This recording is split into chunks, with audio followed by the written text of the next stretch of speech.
지난해 11월 동료 학생들의 폭행을 피해 아파트 옥상에서 떨어진 그 중학생 기억하시죠? 다문화 가정 아이였습니다.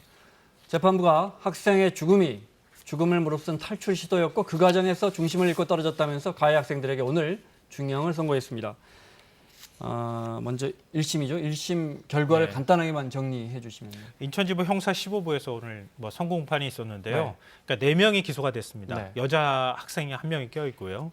그러니까 검찰은 장기 징역 10년, 단기 징역 5년을 구형을 했었는데 재판부는 장기 징역 7년 그리고 단기로는 징역 1년 6월을 선고했습니다. 여기 안에는 여러 그 형량은 좀 차이가 있지만 큰 틀 안에서 보면 이런 선고를 네. 했다는 말씀드립니다. 자, 단순히 학내 폭력, 따돌림 사건이 아닙니다. 여러 내용들이 국민들의 공분을 샀는데 화면으로 보겠습니다.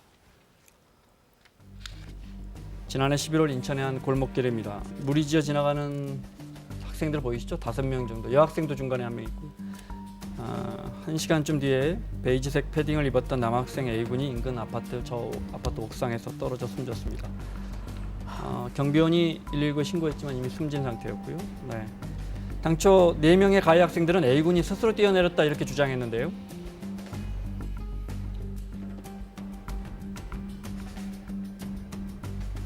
여기에 이제 그 학생들이 있었어요.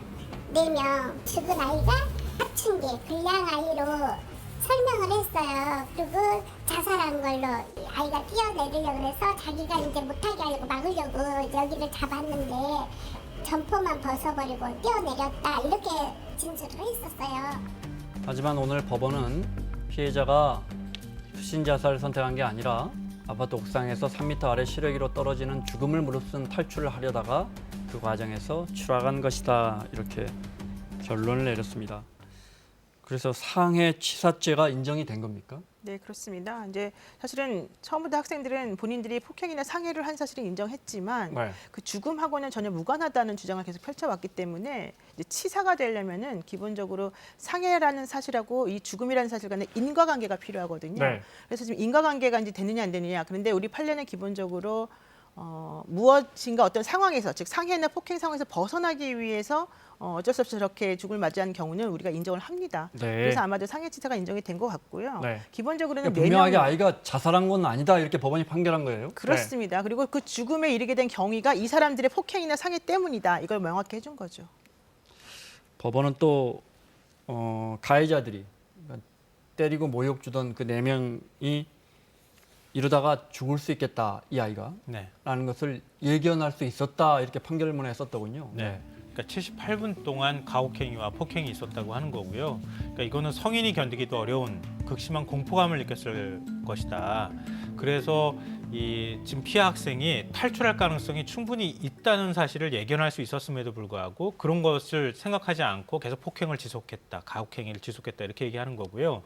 그러니까 우리는 이제 그 학생이 탈출하는 과정에서 이제 옥상으로 뛰어내렸다고 하는 걸 이제 재판부가 인정한 거지 않습니까? 네. 근데 그것도 옥상으로 스스로 몸을 던졌다기보다는 실외기 쪽으로 도망가기 위해서 갔다는 거예요. 그러다 잘못해서 지금 이제 아래로 추락했다는 네. 거죠. 그러니까 그 과정에서 가혹행위와 폭행을 견디지 못해서 탈출하는 과정이 있었다고 재판부에서 인정을 한 겁니다. 네. 저거는요, 저 장소가 옥상이었기 때문에 저게 인정이 된 거예요, 사실은. 만약에 옥상이 아니고 이렇게 좀 막혀 있는데 창문만 있는 곳이었다 그러면 네. 창문으로 뛰어내리기가 사실은 쉽지가 않거든요. 네. 그렇기 때문에 그런 경우는 오히려 인과관계 인정이 어려워요. 근데 저기는 사방이 뚫려 있고 맨 그 아주 터진 공간에서 혼자만 지금 몰려가지고 폭행을 당하는 상황이었기 네. 때문에 그걸 벗어나기 위해서는 어쩔 수 없이 극단적인 선택을 할 수밖에 없었다. 이거를 판사가 인정을 한 거죠. 네. 그래서 상해치사 혐의가 4명 모두 인정됐는데 형량을 좀 볼까요? 네. 소년범들이라서 A, B, C, D인데 C, D 제가 알기로 2명은 인정을 했고. 혐의를 인정했고 혐의를 부인하고 있는 C와 D는 형량이 상대적으로 높네요. 근데 저건 뭡니까? 장기 당기는. 이제 소년법에 의하면은 소년들에 대해서는 단기형과 장기형을 선고하게끔 되어 있어서 짧게는 징역 1년 6개월 그리고 길게는 징역 3년 A군 같은 경우에 네. 이렇게 형을 먼저 선고합니다. 그러다가 징역 1년 6개월을 어느 정도 살고 나면 이 사람을 내보내줘도 되는지를 다시 판단하는 네. 거예요. 그래서 3년까지는 안 살아도 되는 거죠. 네, A군은 그 저러다 떨어지면 죽겠다 싶어서 쫓아갔다고 했다는 그 A군입니다. 근데 어쨌든 상해치사의 경우에는 3년 이상의 유기징역이에요. 네, 네, 이런 경우 이제 4명이 했기 때문에 원래 특수상해가 되겠지만 어쨌든 죽음에 이르렀기 때문에 그냥 상해치사로 다 의율합니다. 3년 이상이기 때문에 전부 3년 이상의 형에 처해진 거군요. 네, 근데 단기형은 또 1년 6개월이니까 그게 1분의 1 감형이 원래 네, 됩니다. 그러니까 단기로 살 수도 있고, 네. 네, 길게는 C군 같은 경우에는 7년까지 7년까지. 살 수 있습니다. 물론 1심입니다. 네. 1시간 넘게 4명이서 폭행했고 극심한 모욕감을 줬다. 뭐 그러니까 그 공포와 성적 불안감이 모욕감도 주고 그랬다는 거 아니에요? 그렇죠. 뭐 바지를 벗기게 하고 침을 네. 뱉었다 이런 얘기 있는데 그게 78분 동안 4명한테 계속해서 당하게 되면 누구도 정상적 판단을 할 수 없다. 그러니까 여기서 뛰어내리면 다칠 수 있고 죽을 수 있다는 거를 그 피해자가 알았다 하더라도 어쩔 수 없이 이거는 이 사람을 죽음에 몰게 한 건 너희들이다 이런 얘기죠. 네. 숨진 A군은 14살입니다. 네. 러시아 출신 고려인 어머니와 단둘이 사는 그러니까 한부모 자녀면서 다문화 가정 아이인데 그러면서 저 국민들이 더 이 사건을 더 안타까워하는 거 아닙니까? 네. 그러니까 러시아인 엄마하고 한국인 아빠 사이에서 태어난 아이인 겁니다. 그리고 러시아인 엄마가 계속 홀로 지금 네. 아이를 키워왔고요. 생활 형편이 굉장히 안 좋았다 그래요.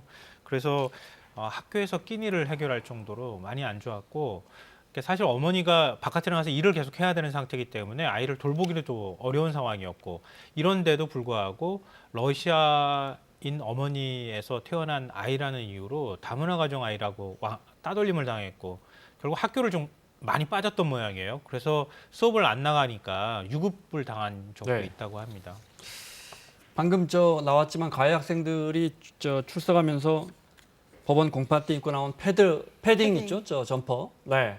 그걸 피해 엄마가 보고 기억하시죠? 저렇게 러시아 말로 저 친구들이 우리 아들을 죽였는데 저 패딩도 우리 아들 거다 해서 정말 충격을 줬지 않습니까? 알고 봤더니 진짜 아들 패딩을 뺏어 입고 있었던 거였잖아요. 네, 그죠? 그렇습니다. 네. 저 바로 이제 아들의 패딩을 뺏어 입은 그 학생이 아까 화면에 나온 C군이었는데요. C군이죠. 가장 형량이 높았던. 네. 네, 그 사람 같은 경우에는 그 패딩을 뺏으면서 거짓말을 했다는 거예요.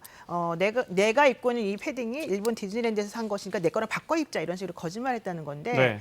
여기에 대해서 사기 혐의를 그래서 같이 기소를 했지만 이제 그 부분은 무죄가 됐습니다. 네. 그런데 중요한 거는 그런 것보다도 네. 이 아이를 이런 죽음에까지 몰게 한 동기가 뭐였냐. 사실 그게 더 끔찍한데요.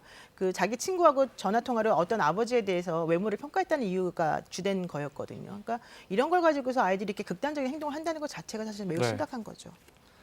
패딩을 뺏어 입는 과정에서 내 옷은 뭐 이래서 비싼 옷이야 했으니까 같이 그게 바꿔 혹시 입자. 사기 혐의가 되는 그렇죠. 거 아니냐. 근데 그 부분에 대해서는 무죄가 인정되지 나온 않았다. 거죠. 네. 그렇지만 그 패딩을 뺏어 입고 세상에 자신이 폭행에 가담해서 피해 학생이 죽었는데 그 학생에게 뺏은 패딩을 입고 법원에 출석한 학생 징역 7년이 내려졌습니다.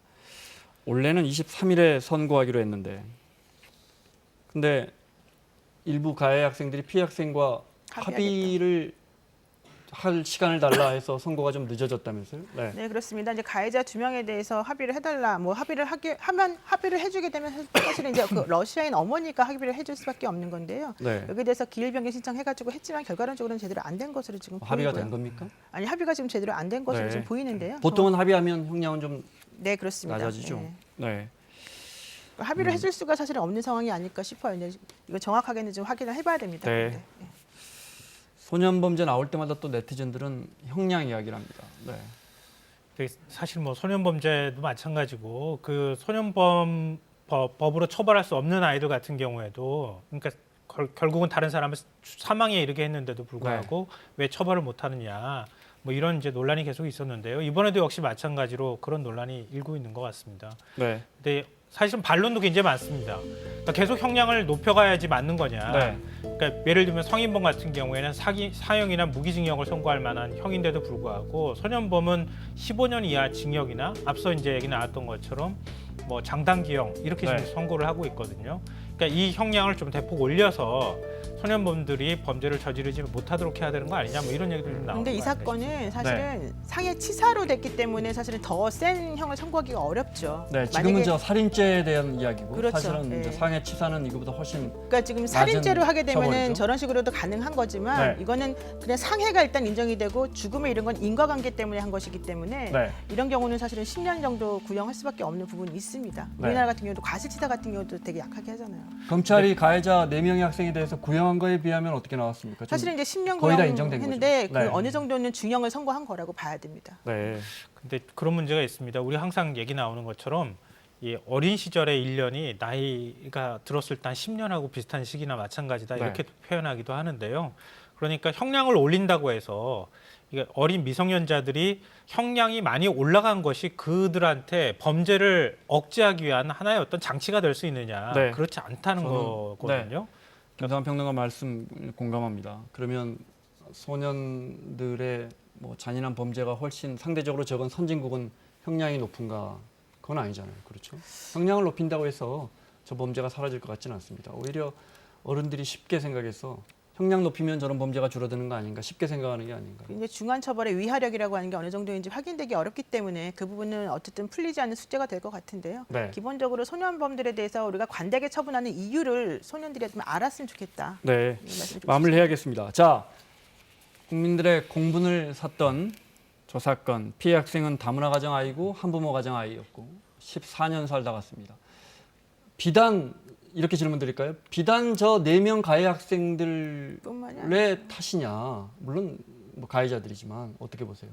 사실은 이제 우리들이 잘못 심어준 인식 같은 것들이 그 아이들에게 그렇게 고스란히 넘겨졌기 때문에 아이들이 친구를 그렇게 잔혹하게 괴롭히고 그랬던 게 아닐까 생각이 들고요. 네. 사실 이제 어른들이 반성을 많이 해야 되겠죠. 그런데 그럼에도 불구하고 요즘 청소년들도 스스로가 자기 자신의 행동에 대한 책임을 좀 져야 되는 게 맞다고 그건 생각합니다. 물론이고요. 네.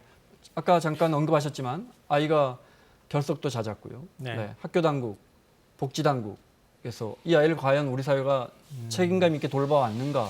네. 그 부분에 대해서 정말 반성할 부분이 많은데요. 네. 그래서 차라리 다문화 가정이라는 말 자체를 없애버리자. 그러니까 한국에 무슨 다문화 가정이 있느냐.